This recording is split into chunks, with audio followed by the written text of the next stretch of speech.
We have talked numerous times over the past few months about the NAR settlement, how that's changing the scope of real estate. Today, I want to share with you the fact sheet that came from NAR, the National Association of Realtors, and it's geared to home sellers. It's going to say, here's what the NAR settlement means for you as a home seller.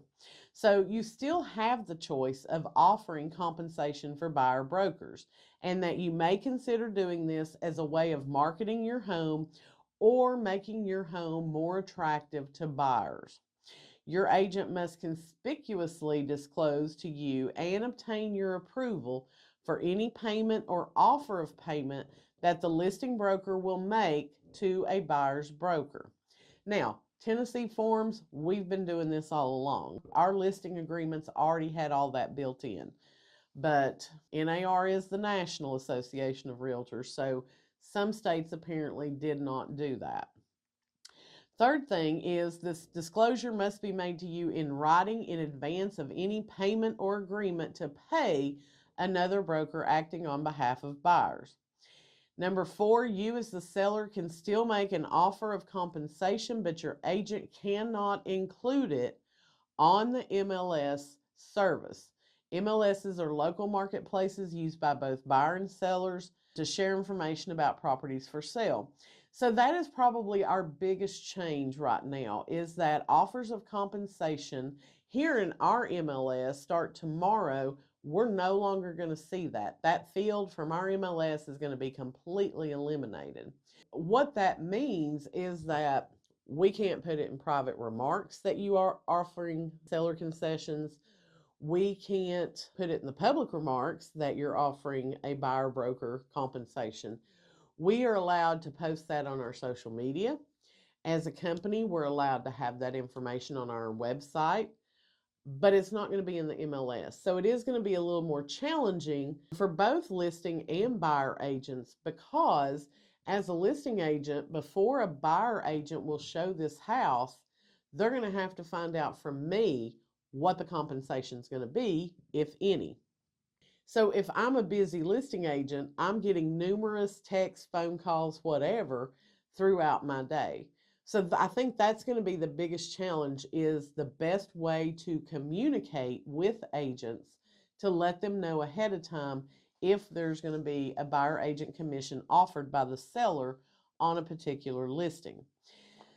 Number 5 is your agent can advertise your listing via off-MLS platforms such as social media, flyers, and websites. You as the seller can still offer buyer concessions on an MLS.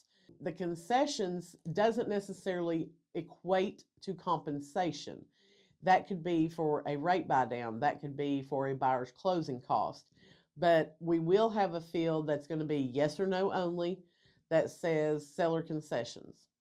So again, you need to talk with your agent when you're listing the house to find out, what do you want to do? What's going to best serve your home and how it gets marketed? These changes technically go into effect August the 17th per NAR. Many MLSs are implementing them the 1st of August, just as a kind of unilateral date.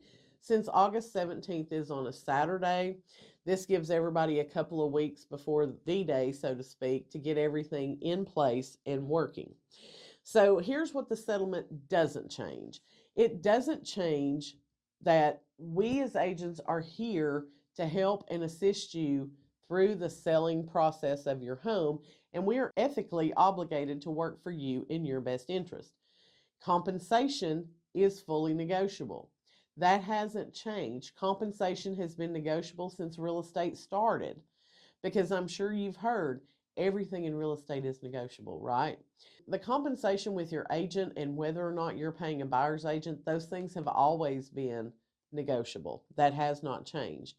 And you do have choices. So make sure that you're talking with your agent and you're finding out the full range of those choices when you're selling your home. And that's going to help you make the best decision for your needs. If you want to find out more about the NAR settlement, I'm not sure why you would want to, because trust me, we've heard plenty about it. But if you want to read firsthand from NAR what's going on, what these changes are, and how they can affect you, then you can go to facts, F-A-C-T-S, .realtor. So that's facts.realtor, and it's going to have all kinds of information about the NAR settlement, how it applies to buyers, how it applies to sellers, and how it applies to us agents in the future.